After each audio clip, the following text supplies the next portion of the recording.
So good morning everyone, and also to Mami Nova. So we will gonna discuss about the plant ground tissue. So what is plant ground tissue? Plant ground tissues, oftentimes tissues that are not considered dermal and vascular tissues, are noted as a ground tissue. These cells store molecules such as a starch and photosynthesize such as mast cell cells or support the plant. So what is dermal tissue?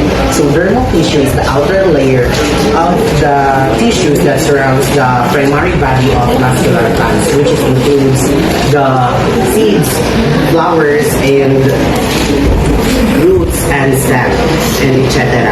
And also, what is vascular tissue? It is the main transport system of a plant, which is comprised of xylem and phloem. So what is xylem? So xylem is to transport and store water and water-soluble nutrients in vascular plants, while phloem is responsible for transporting sugars, proteins, and other organic molecules in plants. So,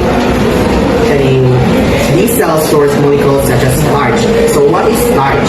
Starch is an insoluble and non-structural carbohydrate which is composed of glucose and polymers. And what is mesophyll cells? So mesophyll cells is an internal ground tissue located between the two epidermal cells, which is keratinocyte and melanocytes. And we can find mesophyll in the leaf of a plant. Plant ground tissue is the most abundant part of any plant. It is found within all plant organs. The underground organs include the root system, which is roots, tubers, or rhizome. So what is rhizome? So rhizome is a growing downward plants, which is example of that is potato, ginger, carrots, cassava, and etc. Well, depending on which root type of the plant has. The above ground organs include the shoot system, which is seeds and petiole. So shoot system is diverse, which is growing upward or growing above the ground, which is example of that is flowers and plants. And the word petiole it is the structure of a plant that connects the stem of the plant to the blade of the leaf. It's a little stem connected to the leaf to the main stem, buds, flowers, and fruits. So buds, guys, bud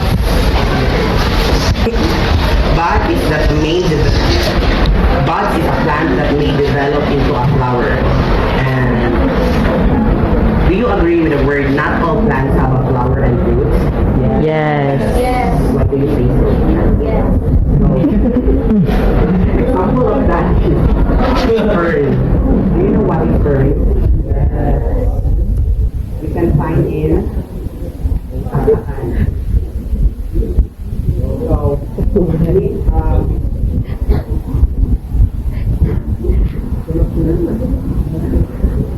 so you can find fern, which is example of that is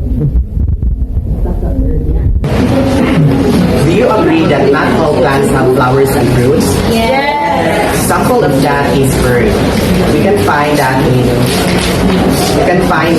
from me is back of my hands. So fern is we all know that fern is a plant that not flowering. We all know that fern is not flowering plant.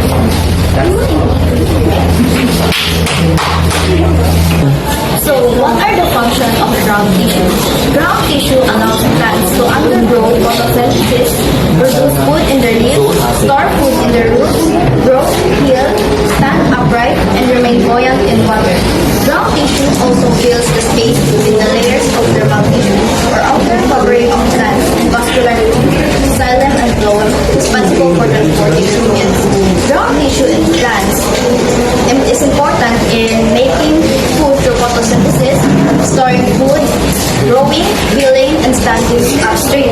And it also is able to float in water. It also fills the space between the outer layer of plant, which is dermal tissue, and the tubes that transport nutrients, which is vascular tissue like skeleton and bone.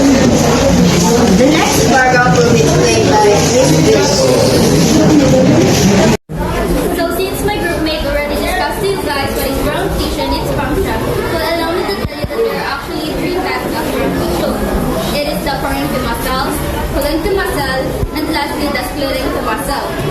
So let's talk about the parenchyma cell. What is parenchyma cell then? So parenchyma tissue is practically composed of living cells that are thin-walled and specialized in structure and therefore adaptable with differentiation to various functions. The cells are found in many places throughout plant bodies. So meaning to say that the parenchyma tissue is a part of plant tissue which is made up simple living cells with thin walls. And each cell is very flexible, that's why it can perform various functions just like photosynthesis, storing food, and storing nutrients. And also the parenchyma tissue is like a basic building block of a plant. And each cell is so alive and not very specialized. That's why it can perform a different roles, just like what I said earlier. It stores food, nutrients through photosynthesis. Well, let me give you an example. So for example, in fruits and vegetables, so the parenchyma tissue will store sugars and starches, which is important for energy and fat growth. So here's the picture or the diagram of the parenchyma cell. This image shows you the diagram of parenchyma tissue, which is the most common type of plant ground tissue. There are two sections of this diagram, which is the transverse section and longitudinal section. The transverse section is a cross-sectional view, which is by putting the tissue in a horizontal form to show you the arrangement of the cell in a singular layer. And the longitudinal section, which slides the tissue in a vertical form to show you the arrangement of the cells in a longer and stretched out form. Now let's break down the parts labeled in the diagram. First is cell. It's the outer boundary of the plant. The cell wall of the parenchyma tissue is thinner than the cell wall of parenchyma tissue. Next is nucleus.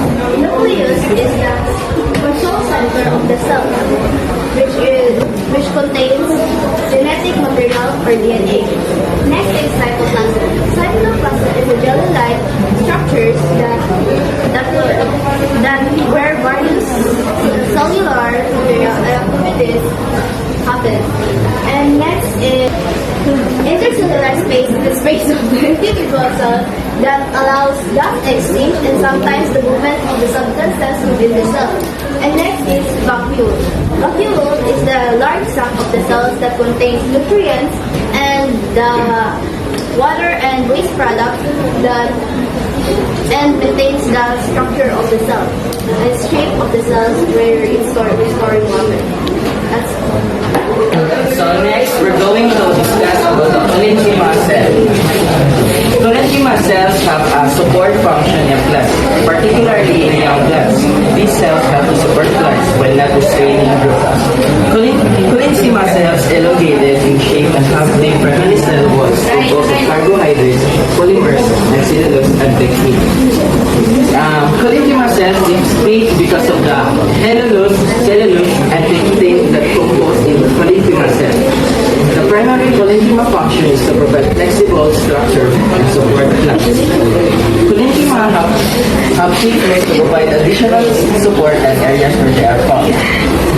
Parenchyma is the living mechanical tissue in plants, and also parenchyma there are flexible that sclerenchyma. So this is a diagram of parenchyma cell. So next, we're going to talk about the sclerenchyma.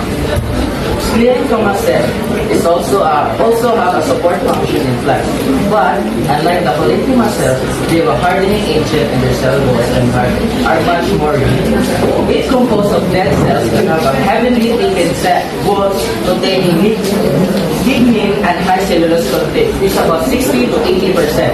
and serve the function of providing structural support in plants. These walls have thick secondary cell walls and are non-living once mature. Splenic schema is very hard cell because of lignin. It's a chemical substance that present as cement or an ardent stem. The main function of sclerenchyma is to provide a mechanical support and strength to the plant. They provide structural support to the plant organs. There are two types of sclerenchyma. Fibers, which are long, very narrow cells with sharply tapering end walls, and sclerates, which are asymmetric, autoregular, or bars in shape. Diagram of sclerenchyma. So that's all. Thank you.